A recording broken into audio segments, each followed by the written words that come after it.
Hello friends, today I am going to discuss about another topic under chapter number 8 of class 8, that is water.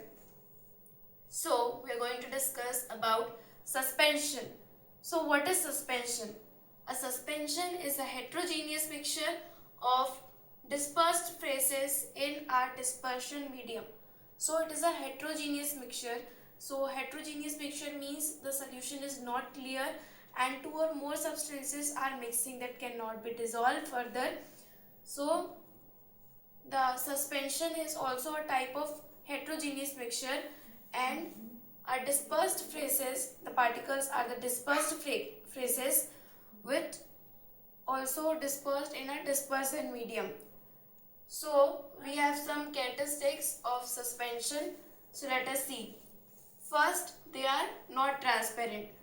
So suspension is a heterogeneous mixture, so they cannot dissolve further, and the solution, that's why it is not transparent, because the intermolecular space between the particles are so enclosed and filled that no space is between the particles, and now no molecules of any substance can be arranged themselves in that space.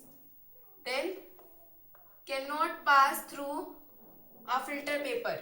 So we have seen in the solution that the whole solution can be transferred in a filtration process, but in this case of suspension it is not dissolved properly.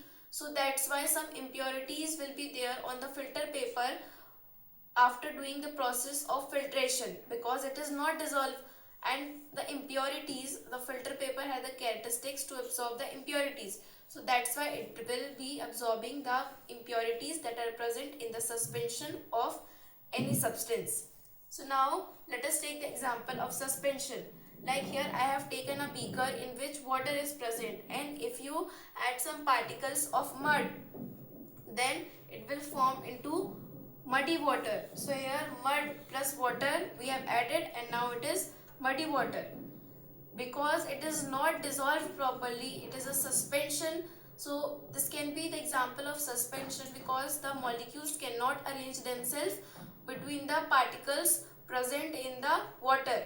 So now these muddy water are not dissolved properly, and now we can see the color change in water, and we will see some impurities present on the top of the water. So I hope you understood about suspension. In next video we will proceed further with another topic of this chapter. Thank you.